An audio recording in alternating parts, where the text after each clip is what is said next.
Tracy Cook, and this is the podcast series Victim to Victory. This series gives a voice to those that have overcome obstacles in all forms, that dare greatly to share their real stories. Amazing humans that have seen hope and risen above those adversities to become victorious, that go on to support and inspire others to do the same. And today we're giving a voice to Rish Mitra.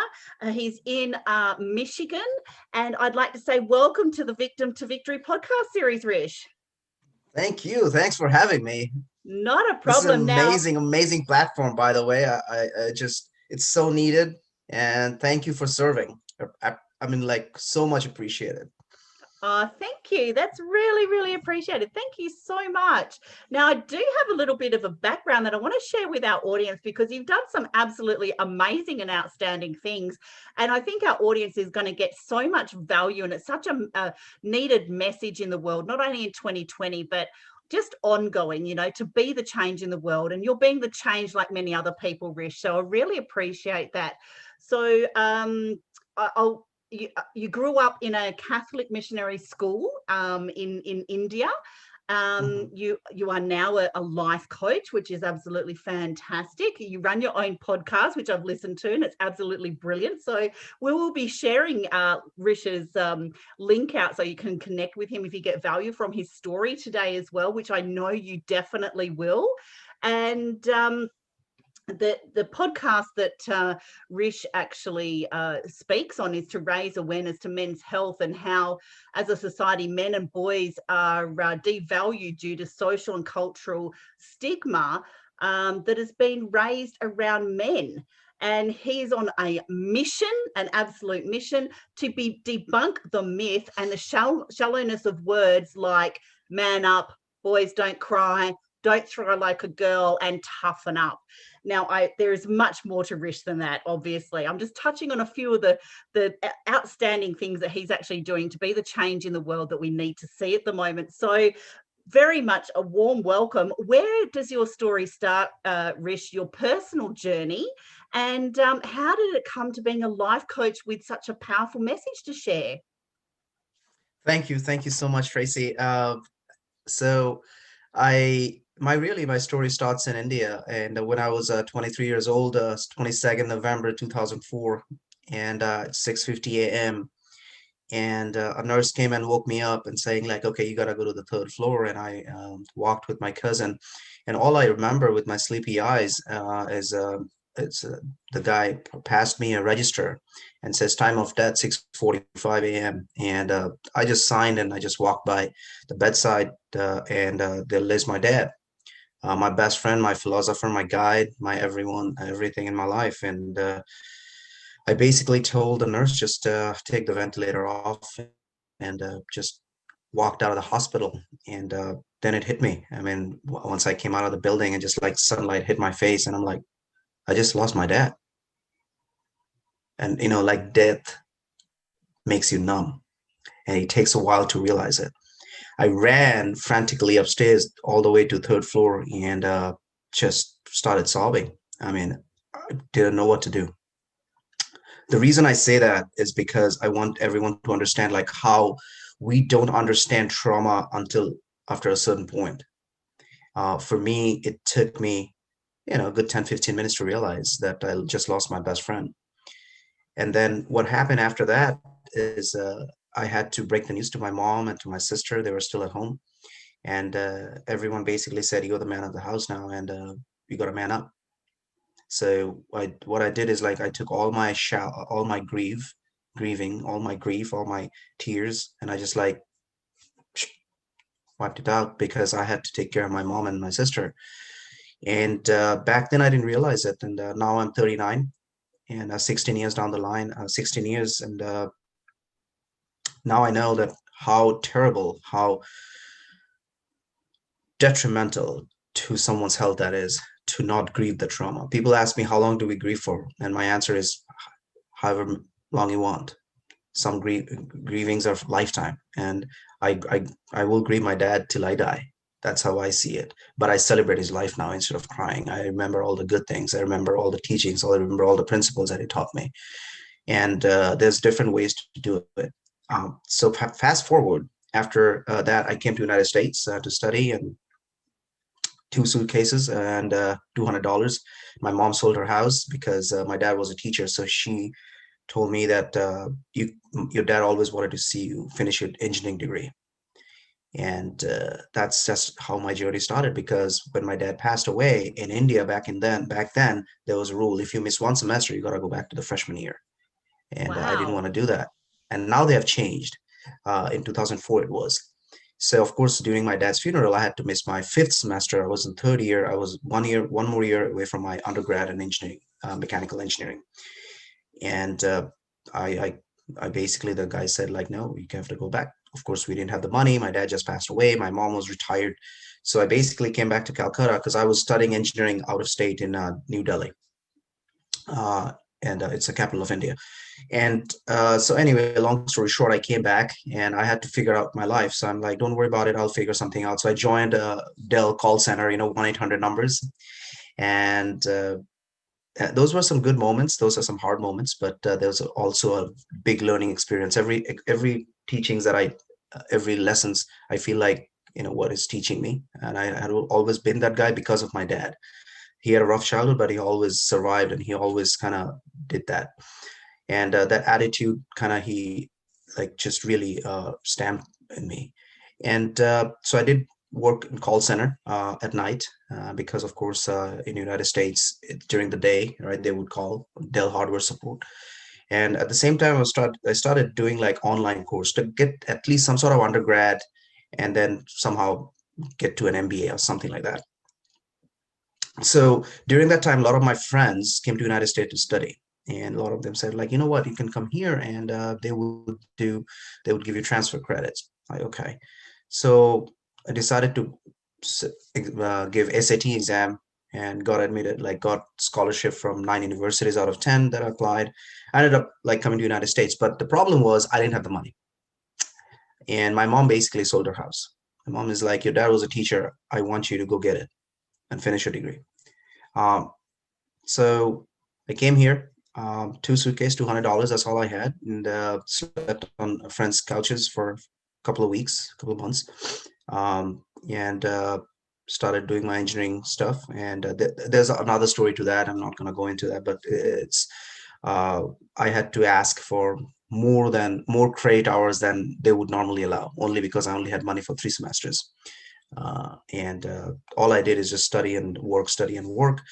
And long story short, in 2.5 years, I finished my undergrad. In 1.5 year, I finished my undergrad, like basically taking 29 credit hours, 26 credit hours, 24 credit hours. But the thing is, then I still didn't have the job.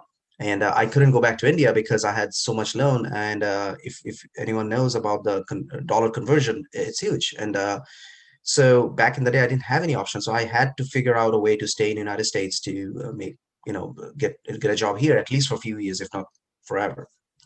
And how And much of an investment did your mum make as well, having to sell her house and tell you to follow your dreams? That's my just my mom my beautiful. mom basically sold her house and went and started living in a apartment, 2-bedroom apartment in a rent. And it's the conviction. And I used to say that like I'm a self-made man, but now I think at 39 and really looking back at my life, I'm saying like community is the key. No one's a self-made man. We are born as human. We are always together, no matter what. So if anyone is saying they're a self-made man, they're forgetting that there are always pieces to us that helps us.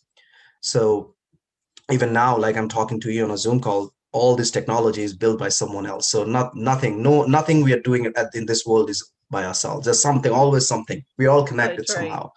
So true. Yeah, I mean, that sacrifice is huge. I mean, like that's a big sacrifice. Otherwise, I wouldn't be here and sitting and talking to you. But going back, and so I had no idea how to stay in the United States because I was finishing my degrees. And luckily for me, in my undergrad, we had to do a project. We call it senior project. And it's a 6-member team. And the project we chose, the team, basically, we had to build a moon rover. And it's just a basic engineering stuff from design to concept, and go and take it to NASA in Huntsville, Alabama, in the United States, and race it. So my design won the Best Design Award in 2007 all over the United States. And by the time I was driving back, I got a call from the dean of engineering, like, would you be willing to pursue master's degree with full scholarship? I'm like, of course, yeah. I mean, like, come on. 100%. Yes, I would. 100%. Thank you. I So love it. that changed the trajectory of my life. And after that, it had been much smooth sailing, because after that, there were still trials and tribulations, uh, but overall, like, I kind of got in the path, and that changed my life. The reason I tell the story is because a lot of people think that end of the road is there. We always think sometimes that this is it when we are going through the valleys. But if we really start looking up, there's always ways to the peaks. And we just need to start following those and following our intuitions. Uh, Fast forward, 2017, my son was born December 22nd. And I was already in a very rocky marriage. And the first time he called me dad or dada, um, I was drunk. I was drunk because I was coping all this. No one's gonna listen to me. No one was listening. My friends were like, I was like, hey, let's meet up. I'm really going through some hard times. Yeah, I want to get some advice. Oh, man up. Just drink up, or let's go for a drink. I'm like, that's the last thing I need to drink right now. So this is what happens. I mean, when everyone is keep telling you man up, man up, man up, and boys and young men are getting confused, and they find friends in drugs and alcohol, porn, any sort of things that will numb and that will distract their pain. And my son was 6 months old, and I was changing him one day, and suddenly I felt like I'm having a heart attack. Little did I know that all the trauma that I have suppressed from when I was sexually abused in India when I was 6 years old, and it all came back. And that's when I decided that something needs to change, because I had the intellect, I had the resources to go to a therapist, to seek counseling, to see life coaches. I had been a self-improvement nerd for 12 years, 14 years with Tony Robbins, Les Browns. I mean, you asked me, I had done pretty much everything. Walked on Fire, on Unleash the Power Within, Date with Destiny, everything. But if that could have happened to me after following all this, there are men, there are boys, there are dads who are confused. There are different aspects to it. One is their boys and young men, they're already confused because their peers and support groups, it's in the school, a definition of being a man completely different. We are taking all these emotions, human emotions, crying, tears, feelings, love, and putting in gender buckets. Men should not cry, boys should not cry, women, girls is okay to cry. It's our human emotions. Don't make it gender emotions, right? This is my problem. I mean, I'm like, why is it no one's talking about it? And here we are getting constantly devalued and no one's speaking up. And this is where you see, like, every 9 minutes, there's a sexual abuse to a kid. And the thing is, how many are boys and how many are reported? So that's a huge thing, because this plays a big role, because no one speaks up. I didn't speak up. I was emotionally abused in past relationship. I didn't speak up. I'm like, who will believe me? Outside, I'm a strong guy. Like, I'm a lead engineer from a reputed engineering company in Michigan. Like, I speak well, I go out, I do things. Like, who will believe me that I'm emotionally abused? The gender roles. And again, don't get me wrong, they're both sides of the story, and people get confused. It's men or women. And I'm like, take the or and put it and. It's men and women. We have to all fit in that puzzle piece together. And that's where the big pieces lie. Because if you don't want to work, and if you don't want to save your boys and confused men, that's how they get into domestic violence, addiction, suicide, mass shootings. Then teen suicide is high. Like, you just name it, everything. Absent fathers, because they also don't know how to express their emotions because they're not getting it from their father. So fortunately, I had that. So all of this plays such a big role as a society. We are just forgetting that. And that's where all the mission came from. Like, I want to raise a platform. I want to create a soundboard for men and women, and really bring into attention that what this can do to our society. Because I have a son, I have a right to leave some sort of legacy for him. And I don't want him to go through this path that I went through and so many boys and young men are going through. And especially first time dads, I felt it. I felt jealousy. I mean, I was jealous. I'm like, first 6 months, we have no roles. No one teaches us that. You take a dad class to understand how to change diapers, how to change that as a dad. But there's a human aspect of being a dad. Because for the first 6 months, babies don't care about the dads. They're there to survive and nourish, and rightfully so, they go to their mom. So there is a big confusion as first time dads, like, what's my role? And I'm not talking about me. I talked to so many people so far in the last 2 years, and I'm like, wow, I mean, this is real. And no one is educating the dads that it's okay. Just that's your role to play. Your time will come. Every parent has their specific roles and time. And now I'm having a blast with my soon to be 3-year-old kid. So that's why this mission started. That's why I'm writing the book. I'm about to finish my book, Man Up, a different take for different era. And my foundation just got 501c3 status pending, but just got approved by the state of Michigan. So from 2021, I'm planning to do a lot of on in the ground level work with boys and men that don't have resources to create personal growth for them, because that's one thing I'm feeling that as a society we're lacking. And personal development, when we grow up, Brendan Rashad, all these life coaches, every one of us are doing good, and we also learned when we were adults. But why aren't we teaching all this in school? We should be teaching them in grade levels. We should be teaching act of kindness every day. We should be teaching. I do this thing with my son that every night he goes to bed, one thing you like about today, one thing you don't like about today, one thing you're grateful for today, one thing you're looking forward to tomorrow. And that can be simple as, like, as he said yesterday, I didn't like that I couldn't take my toy truck in the bathtub. That's okay. And then I tell him why, because it has electronics in it. It will go bad and he will cry. He will not feel grateful next day. So, and exactly, Rish, I mean, this should be taught in school. This is human basics 101, really, isn't it? Right. How to, give unto others, how to appreciate people, how to be grateful for what you've got.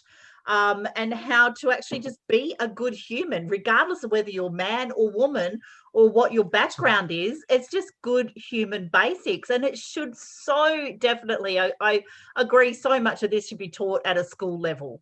Just right. To have that appreciation for fellow humans, it is missing. It's lacking. Yeah. And there's a big gap. And it's people like you that are filling that gap. I think the reason why is we have fought as a society for everyone's rights, and rightfully so. That fight for women to go hand in hand with men was needed, is still needed in several parts of the world. But at the same time, the fight for men to emotionally be available, emotionally be in tune, we won't be the same. We all are different, and I understand that scientifically. And guys, I'm not a scientist. I'm not a medical professional. I'm just a human being, just talking from my experience and really connecting from heart space. That's all I'm doing at this point, because that's all we are at this point. If we take all the labels, if you take my name, if you take Tracy's name, that's all we are. At the end of the day, we're all human. Yes, we all have our anger. We all have our issues. We all have to survive. But deep down, we all have the right attitude, like being good. The problem is we just let our mind take over more than our heart every day. So I just want to keep doing that. That's what my mission is. That's what I'm teaching my son. And the journal, the same thing I'm doing right now with my son, I'm actually finishing a journal like that, and it's a free. I'm not trying to make any money I'm grateful I have a very good job. This is not for money. This is, I just want to raise awareness. So that journal PDF would be available anytime in end of this month or first week of January. And Tracy, I can send it to you. You can share that with your listeners. It's a free available. Download it. Do it with your kid. Because I feel as parents, kids observe us, kids follow us, what you are doing, not what you're saying. I tell them, 100%. Don't tell your kid to get fit and you sit on the sideline and sip on a Pepsi or a Coke. Your kid will eventually follow it. Don't tell your kid to get fit, be fit. Don't tell your kid to listen, listen. That's a huge thing. Another thing that we're missing as parents. We're just basically, and especially in Southeast Asian culture that I was raised in my parents and grandparents era, that you just have to listen, no questions asked. Mm. And I want to break that cycle. I'm like, no, because by the time I grew up, I had a hard time navigating certain situations that you could have taught me. So that's another thing I'm working on, is that will be an adventure playbook for dads. Specifically, the reason is moms are very good at this. They already have that emotional intelligence, like they work with it. But of course, the playbook can be used by parents too. So the playbook would consist of the stuff that I do at home, but at the same time, I call it structured play. You're teaching it. For example, the other day, he was helping me making pancake batter. Very simple. You'd be like, what are you teaching him? And if you see my video, I count 1, 2. So now my son is not even 3 years old, but he can count to 50. Yeah. Simple Wonderful. things. You just kind of making it a play structure. At the same time, you're also helping him navigate certain things in life. And structure, situational awareness. You walk around and I'm like, okay, what's that? Whose house is that? He doesn't know whose house is this, but I'm making him aware of his surroundings. It's so much needed. I'm like, okay, how many steps from your footstep, from my doorstep to the corner of the street? The reason is, if something happens, at least he will know I'm a little too far, because I tell him, okay, so that corner is 150 steps for you. If you see that, come back. So small things you're teaching. Numbers, it's a game, and it's in a play structure. What you're giving the child, one, it's bonding time with you. Because we men has this thing about, like, if I have to do something, it has to be grandiose. Even for a relationship, for our partner, like, no, just a simple note before you go to work, I love you, is good enough. That you're That's thinking. it. You don't need to plan everything. And we create all this, like, oh, I don't have time. Okay. Same thing for kids. I feel like for dads, oh, I'm working, I'm doing this, I'm doing that. But if you just have it as a book, and if you just mark it on your calendar, on this date, we're going to do this adventure, and it doesn't take much.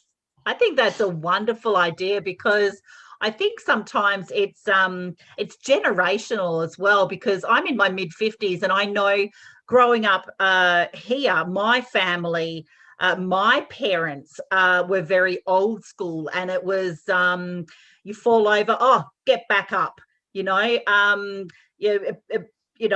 up, princess, and things like that. So it was very much a cultural, and it was very much a generational thing. Children should be seen and not heard. So you grow up thinking you don't have a voice. Right. And then when you do have a voice, you're told to be quiet. And then you're growing up in an era where, the man goes to work, the woman looks after the house, and then all of a sudden you're a teenager and you're kind of challenging these roles. You're kind of like, well, maybe I don't want to get married and have children. They're like, well, that's what you should be doing. It's like when you start to question and things like that. And I think the change in the last, say, 10 to 15 years, where we're seeing a lot more stay-at-home dads, and we're seeing a lot more even grandparents dropping kids at school and things like that. But especially, Rish, I loved it when you touched on the point where they're little sponges. They just absorb everything, and there's a lot of things. I've got 7 grandchildren, and there are a lot of things that you think they're not paying attention to, and all of a sudden you look around and they're mimicking absolutely every single thing that you do. So they pick up on the littlest things, and you know what? The littlest things are the biggest things. So I'm so Absolutely. glad that you touched on learning through play and creating awareness of your environment. It is so necessary, especially now with social media, especially. There's a lot of parents and dads and mums and that I see people walking with their kid with the pram with the phone. we need to be aware of ourselves and teach our kids to be aware as well. Because Right. if there's, like you said, if we're not paying attention to what we're doing and we're saying something opposite, that's so many mixed signals, isn't it? So many mixed No. signals. And I really want to touch base for your listeners, one thing, that just not the structured play, they're also watching your emotions. And as a man, what I do now is he is my accountability partner. I told him that. I sat him down. I'm like, okay, when Dada gets grumpy, you call me out. Because there are times I'm like, ugh. And he's like, Dada, are you grumpy? I'm like, yes. And then now he also knows to call me out. The reason it is, you're taking one thing, you are making it a play. You are showing your kid that you are not perfect. You're giving them the tools that it's okay. Otherwise, what happens with men, especially, that keep it strong, keep it together in front. And of course, they're suffering and all this depression and addiction. That's a completely different scenario. Kids grow up and they start thinking, wow, my dad was all put together. No, he wasn't. He just didn't show it to you. That's it. So now I want to make sure my son, our next generation, is raised knowing that these are human emotions. Don't try to hide it. Feel it. It's okay. Tell someone, excuse me, and just go take your time out. Go for a walk. And I actually do that. I'm like, hey, yeah, Dada is not feeling well. Do you want to come with Dada for a walk? He's like, absolutely, let's go. So we go for a walk. Uh, and talking about electronics and social media, that's another thing I do, and everyone can do that too. And he's fun. Nowadays he thinks it's his work time. I'm like, okay, next 1 hour we're gonna work. Dada will be on his laptop, and he has his Kindle tablets, and he watches Peppa the Pig and all that. So I look at him. I'm like, "Are you working?" Yes, I'm working. I'm like, okay, it's a focused one. And after that, like when we go for a walk, sometimes I just keep the phone to take pictures, of course, but I don't look at my phone because I make it sure. I always teach him one thing: what's the intent? What's the purpose of something you're doing? Sometimes even I don't have the purpose, and that's okay. But once you verbalize it, you can find a purpose. So no one's perfect, and that's one thing I want people to know. Like life coaches, Tony Robbins, everyone probably wakes up and like, wow, they have got their life together. No, everyone struggles. Every one of us have our doubts. Every one of us has our weakness. We just know how to channel it into a different areas so that we come out on the other side. And specifically with your amazing name of your podcast, Victim to Victory, that it's your choice which mentality or which side of the street you want to live on, right? Like it's our choice. If you want to be a victim, you're really giving all the power to the rest of the world, your external influence, to take control of your life. And 10 years, 15 years on your deathbed, you'll be like, wow, every one of us are here for serving a purpose, to shine a light. We have heard these in so many different ways, but when it comes down to doing it, we are not taking an action. And my thing is, do a small thing. Just do something small and you will feel good. Anything. And I feel like doing something for others, it gives you that momentum. Pay for a coffee for someone at a drive-through. Even that will make you feel good. You know what I mean? So start doing something and you will see you all have a purpose. I know this whole movement, what's your why, what's your purpose? You don't need to have like a big purpose. Your purpose might be just be an amazing human being to your parents, to your neighbors, to your kids, to your friends. Your purpose can be an amazing friend who is always there to listen. So it doesn't have to be making a big impact for the world. Your world can be very closed and very little, but inside that you can make a big impact. So I'm so glad that you touched on that as well, because we have a thing here where we do Wealth Wednesday, and it's a random act, monetary, to raise your money vibration, to give back to others, to pay it forward. And you can leave money in a nappy box. You can pay for somebody in the drive-through. You can put some money into a depression book in a library, a random monetary act where you don't get any recognition or reward or exchange or anything like that. And you get to feel good about yourself. mm-hmm. You get to actually feel good. So here's a funny thing. I have to say this, and this is a true story. I wanted to go on social media, but I didn't go do it. And I still have the receipt. So literally 2 weeks ago, I quickly ran to get a Tim Hortons. We have a Tim Hortons here to get a cup of coffee. And I pulled in as usual. I'm like, okay, I'm going to take large double. That's like large cup with like, whatever, double sugar, double cream and whatnot. And so it's like, yeah, pull in. So I pull over took my card out to pay. And the guy said like, oh, someone paid for it. I'm like, oh, cool. So I'm like, oh, I felt really good about it. Like, wow, someone it's paying it forward. Like, I'm like, okay, I want to pay it forward. So my coffee was only $2, whatever, right? So the reason I said is this is the funny thing. And then the guy's like, okay, yeah, here's a coffee. I'm like, you know what? I want just like that. I want to pay for who's behind me. And lady is like, you sure? I'm like, yeah, why? It's like, their bill is $11.37. And I remember exactly. And for a moment, I'm like, ouch. And then there was a piece, I'm like, $2 versus $2. You know what I mean? Like, that's just human brain immediately goes, our brain takes over, right? That's our programming, isn't it? That's like, the. And initially there was a point I was like, there was a point I was like, nah, I'll try it again. I'm like, no, commitment is commitment. So I did it. And then after that, I felt so good. Not that I paid $11 for someone's meal, but that I can override that program in our brain. Then I have to give. Because that's where, in social media, I read this quote, and I hope I can say it right, that even if someone gives you $10, remember that $10 might be all they have versus someone's giving you $10, but that $10 is nothing, a drop in the bucket for them, right? Mm-hmm. So who knows that $2 that guy paid or whoever paid for my coffee, that's all they had.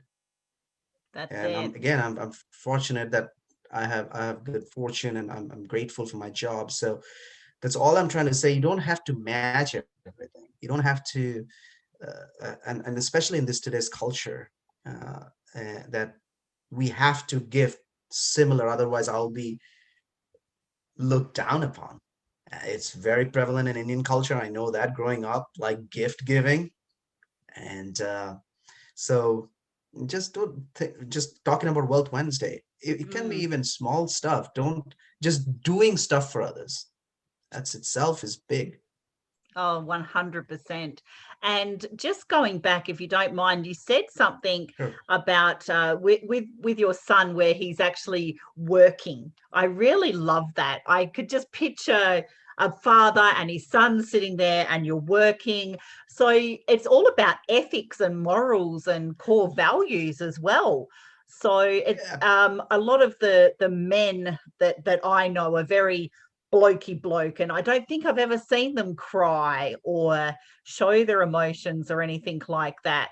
So the next generation that's coming through, just to be able to encourage, especially little boys, to be in touch with their emotions, and it's okay to be grumpy. It's okay to cry. It's not a gender, it's not emotions aren't attached to a gender. It's a human thing. And I loved how you're instilling those core values as well. I was trying to find a picture. I took a picture of him working. It was so funny. He was like, and I'm like, you okay?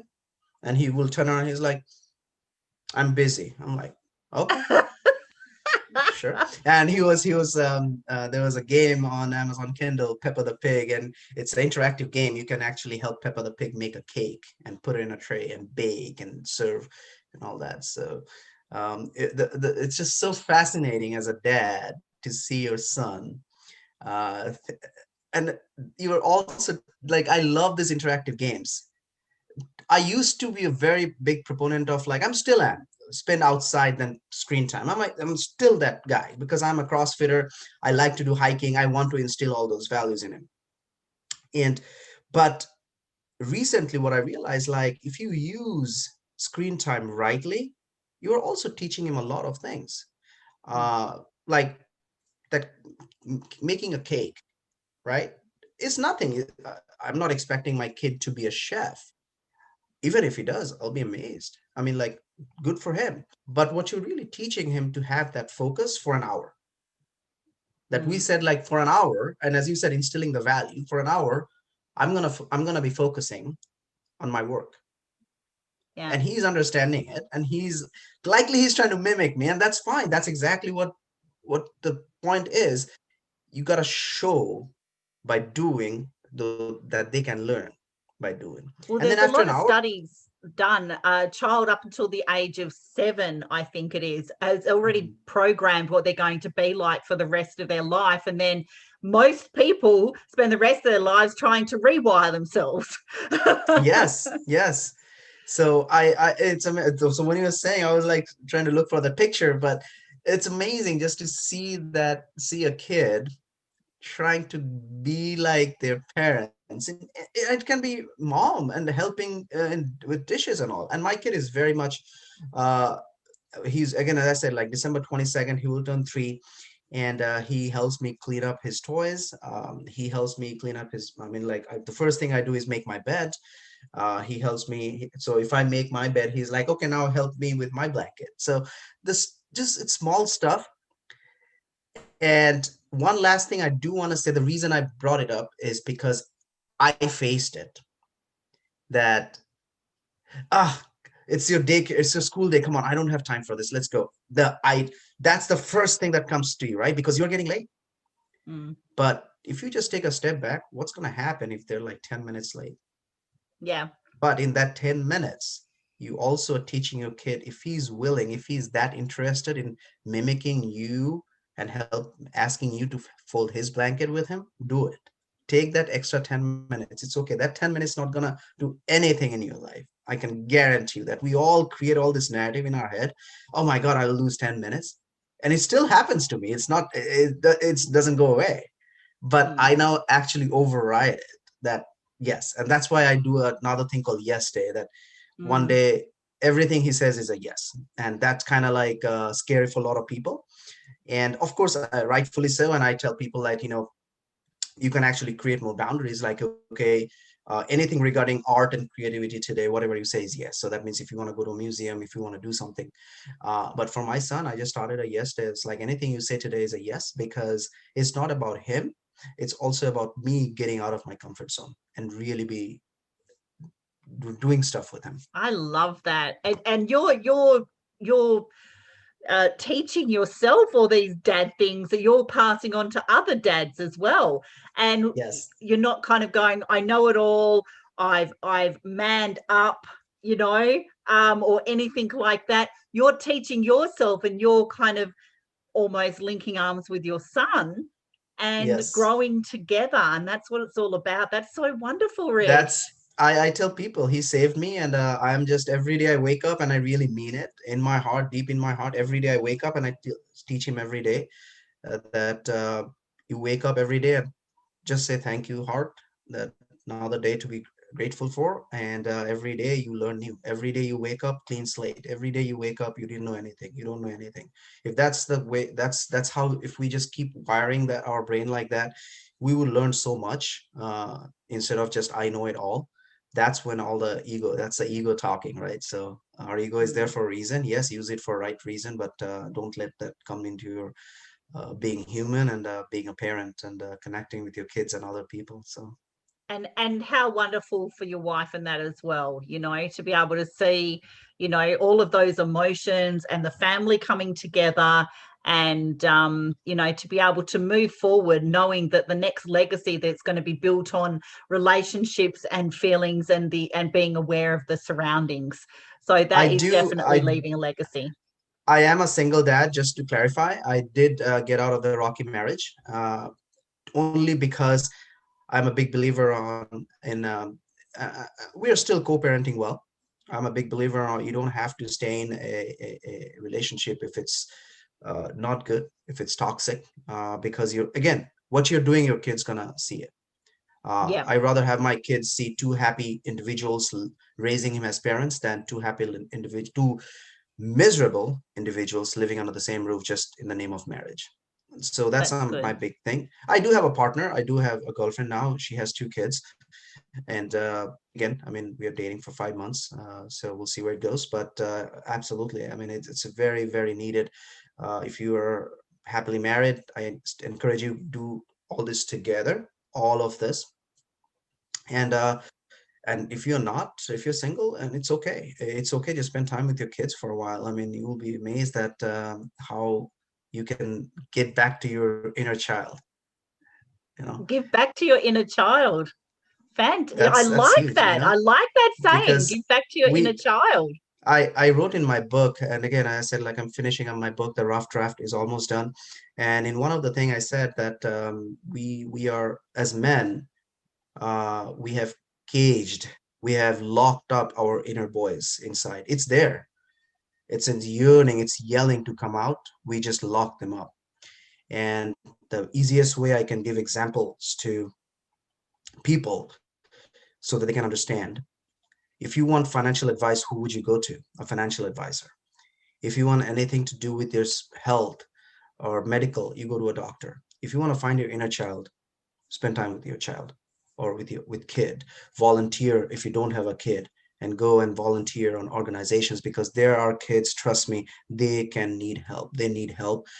And once you spend time with them, you will start seeing your inner child will start coming out. That's wonderful.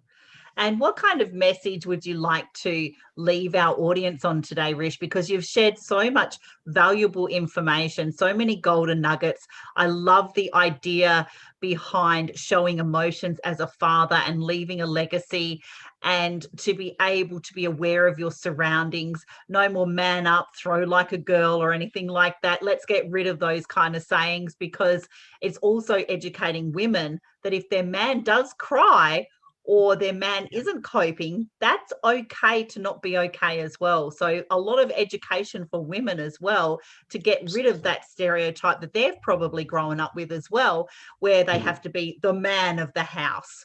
Yes. Because I think those days, we've still got a long way to go, unfortunately, but it's about educating women that it's okay for Yes. their man if their man's not okay.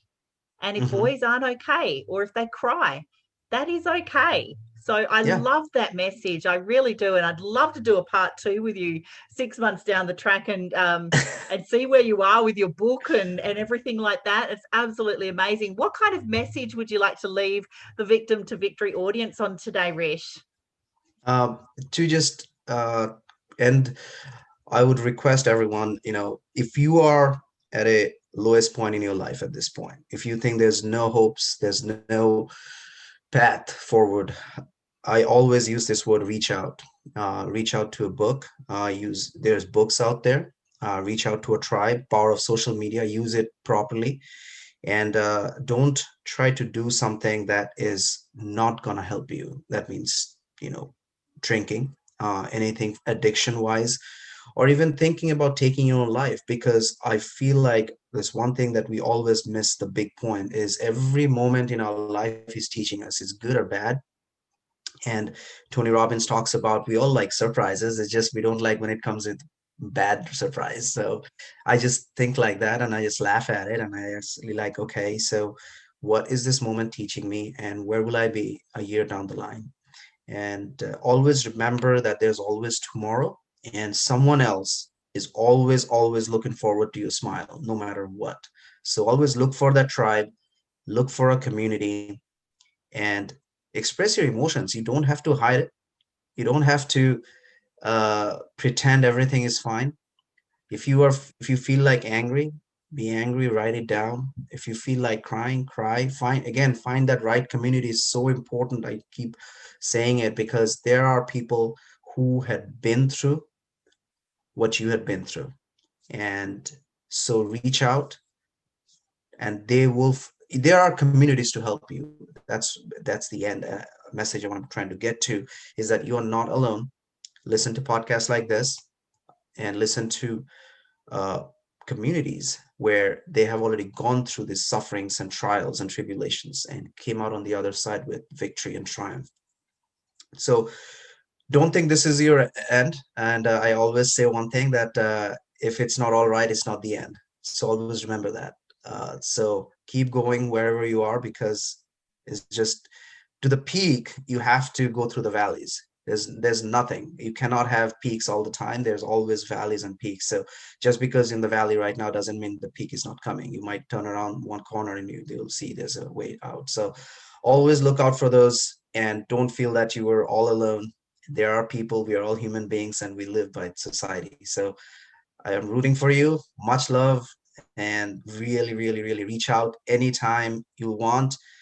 And I'm an open book, and I would definitely give a listening ears. Oh, I love that message, Rish. Rish is the change that the world needs to see. He's overcome a lot of obstacles and he has persevered. He is helping others. He's giving a hand up instead of a push down. He's all about leaving a legacy, the peaks and valleys. You know, I love that analogy. So thank you very much for being brave, for sharing your story and going on to leave a legacy. I'm very, very grateful for your time today. I know it's very early in Michigan there. You are very, very appreciated. And you can find the Victim to Victory podcast on YouTube, Anchor, Spotify, and Apple Podcasts. And if you got value from today, please subscribe, share, and comment. And we'll be passing Rish's link out so you can connect with him if this has really resonated with you today. And I'd like to leave you with a message of step into your story, figure out who you are, and do it on purpose. Thank you very much.